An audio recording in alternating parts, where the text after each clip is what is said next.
One small step for man, one giant leap for mankind. Neil Armstrong was easily one of the biggest poster boys of the U.S.'s space triumph after famously becoming the first man to walk the moon. Being number one on the moon was going to be a really, really big deal.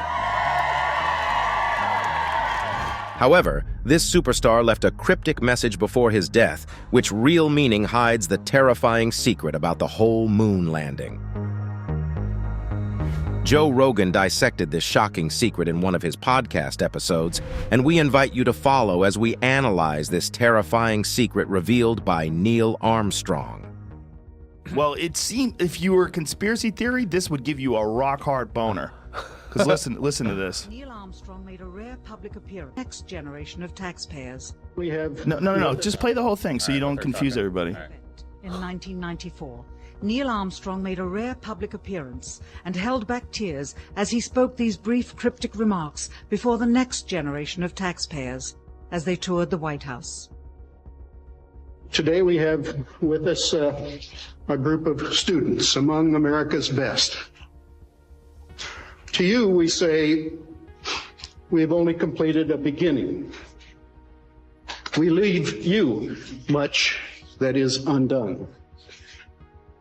There are great ideas undiscovered, breakthroughs available to those who can remove one of truth's protective layers.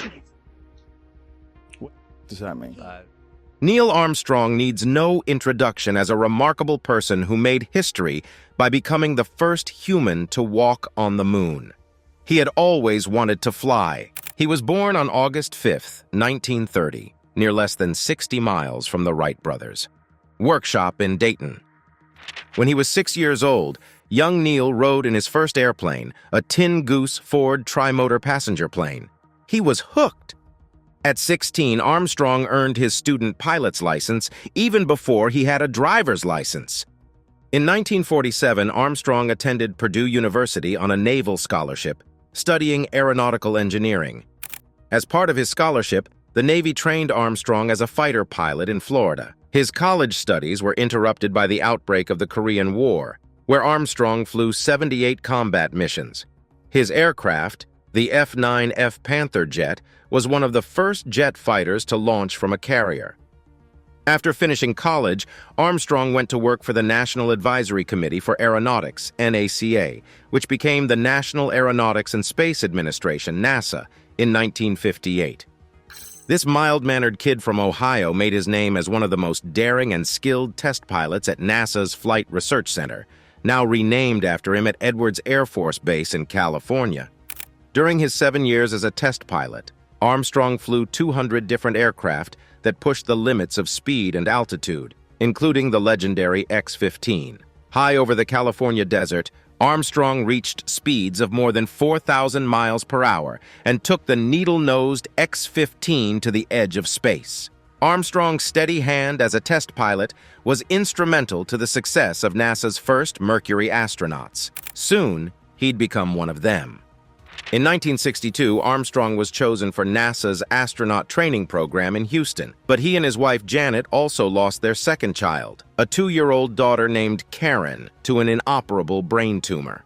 Armstrong buried himself in his work preparing for the Gemini program, NASA's next step toward reaching the moon.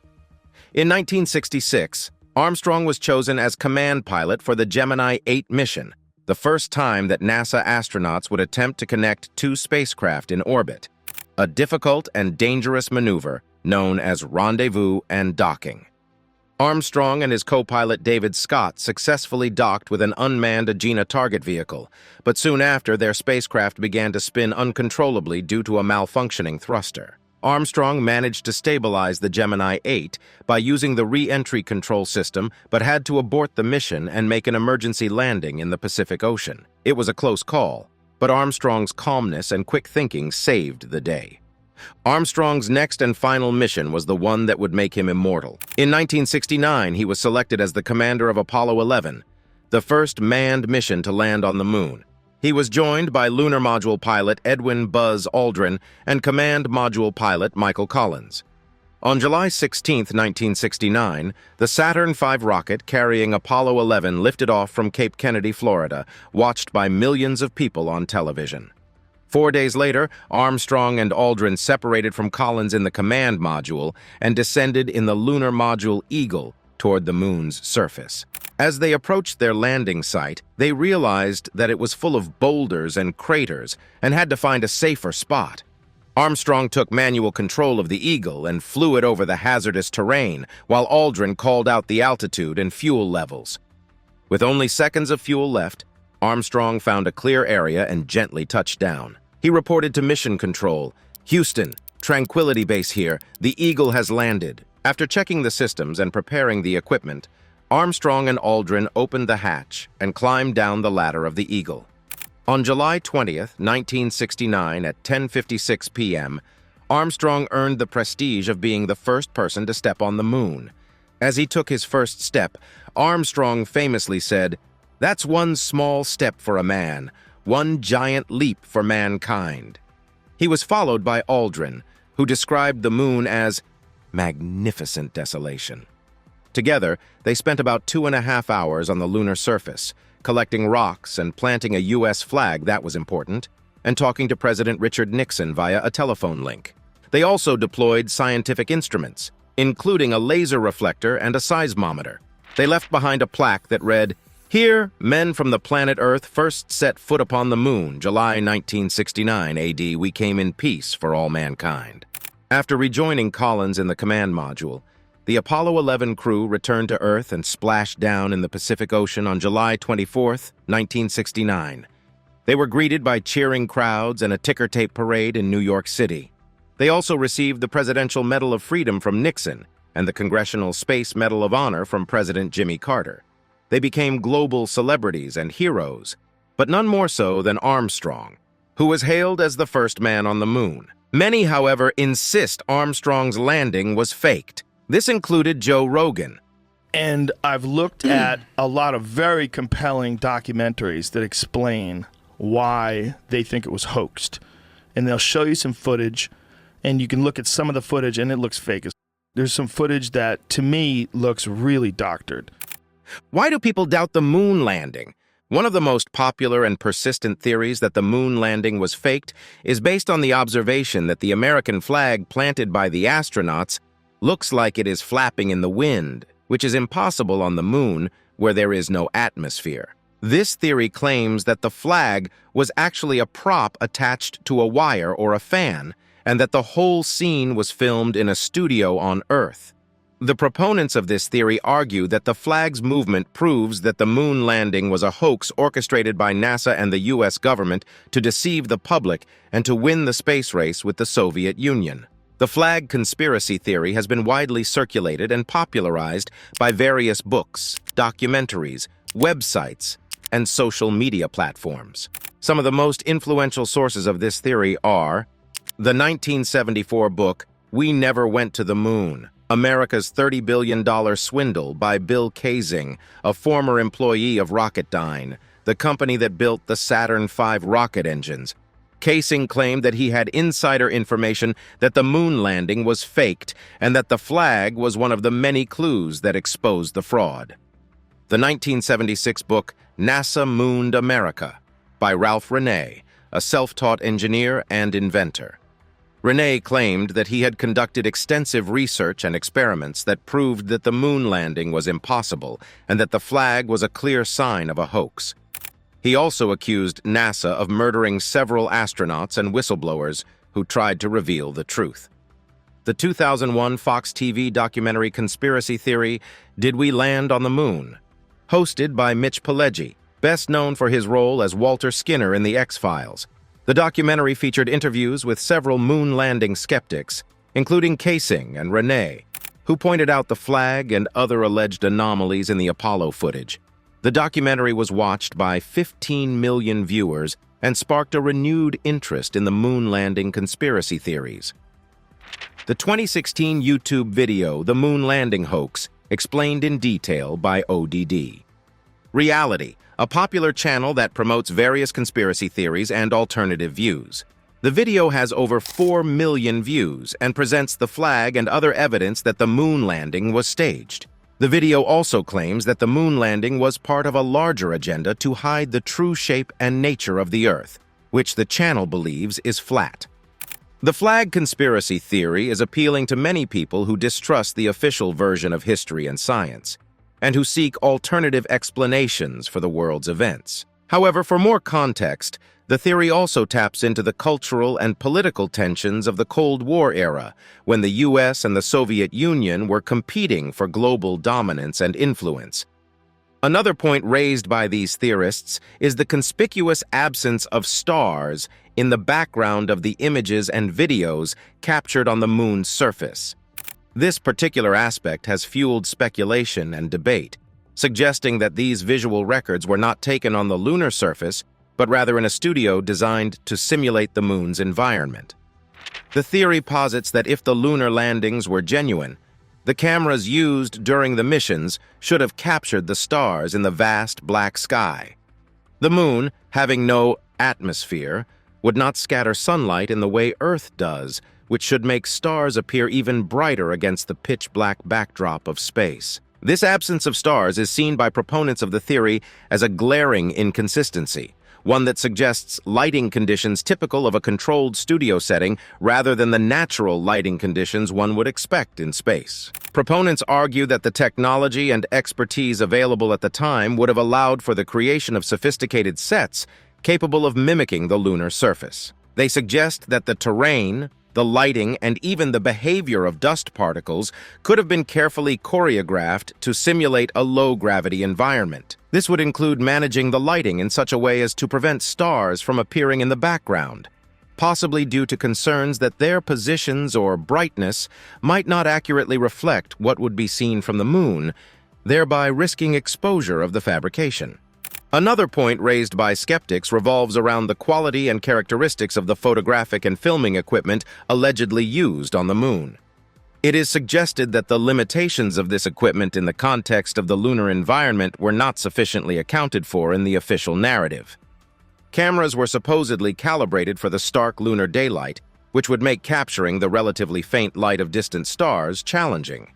However, conspiracy theorists argue that this explanation is too convenient and does not adequately address why not even the brightest stars managed to make an appearance in any of the visual records.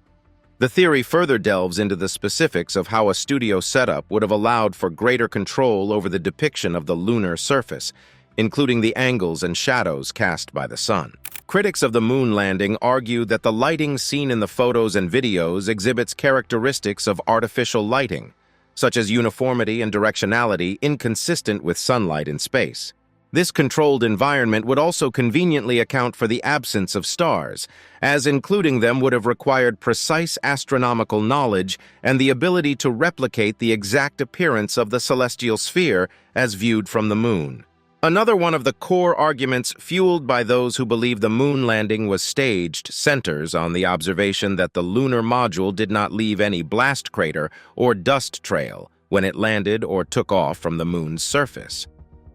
This particular point of contention suggests that rather than the lunar module executing a controlled descent and ascent powered by its own propulsion systems, it was instead lowered onto the moon's surface and subsequently lifted away by wires or a crane, a method that would be more consistent with cinematic special effects than with actual space exploration. The lack of visible disturbance beneath the lunar module is often cited as evidence against the authenticity of the moon landing.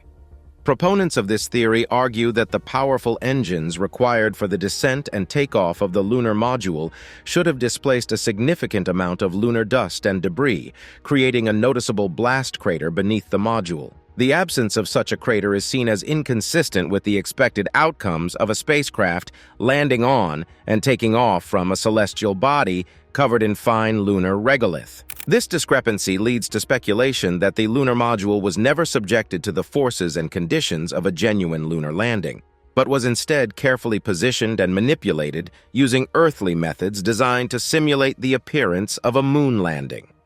Furthering this argument, Observers note the pristine condition of the lunar surface in photographs and footage of the module's landing site. If the lunar module had descended with the force and thrust necessary to counteract the moon's gravitational pull, it stands to reason that a considerable disturbance in the lunar dust and regolith would be visible. The expectation would be a cloud of dust kicked up by the descent engine's exhaust, settling around and potentially on the module itself.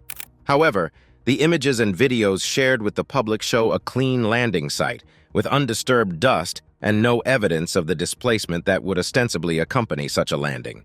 This observation feeds into the belief that the scene was staged, with the module's placement on the moon's surface achieved through mechanical means that would not disturb the ground, such as lowering by wires. Moreover, the theory posits that if the lunar landing had been authentic, the takeoff of the lunar module back to lunar orbit would also have resulted in visible signs of disturbance on the moon's surface, such as a dust trail or debris scattered by the force of the takeoff. The absence of such evidence in the aftermath of the module's ascent is seen as further proof that the event was orchestrated on Earth, in a controlled environment where the effects of lunar dust and debris could be meticulously managed or entirely omitted to suit the narrative of a successful moon landing. This line of reasoning is bolstered by comparisons to how other spacecraft landings and takeoffs produce visible effects on their landing sites, whether on Earth or other celestial bodies explored by robots and landers. The contrast between these known outcomes and the pristine condition of the lunar module's landing and takeoff sites serves as a foundation for the argument that the moon landing was not a genuine extraterrestrial endeavor, but a carefully crafted illusion designed to captivate and deceive the public. Another of the enduring points of contention that fuels the theory that the moon landing was faked centers around the astronauts' footprints on the lunar surface. Skeptics argue that the clarity and preservation of these footprints are suspicious, given the moon's lack of moisture and erosive processes. The moon, unlike Earth, has no atmosphere to speak of, which means it lacks the conditions necessary for weathering and erosion as we understand them on our planet. There is no wind, rain, or the biological activity that contributes to the gradual degradation of imprints on terrestrial soil. Therefore, on the surface, it might seem plausible that footprints, once made, would remain undisturbed on the moon. However, theorists point out that this very lack of atmospheric interference should, paradoxically, make it impossible for the footprints to have formed with such a definition in the first place. The argument hinges on the nature of lunar regolith, the fine dust and rocky debris that covers the moon's surface. Without moisture to bind this material together, skeptics question how the astronauts' footprints could appear so detailed and well-preserved. On Earth, moisture plays a crucial role in the formation of clear imprints in sand, mud, or soil. It acts as a binding agent, allowing particles to adhere and retain the shape of whatever disturbs them. Without this moisture on the moon, these theorists argue that the astronauts' footprints should have been more akin to indistinct, shallow marks rather than the sharp, detailed impressions that were photographed and broadcast to the world. Furthermore, the theory posits that the footprints' preservation and definition point to the involvement of external factors, such as the manipulation of the lunar surface or the use of artificial materials to simulate the moon's environment. These theorists often suggest that the footprints were too perfect, too similar to what one would expect in wet sand on Earth.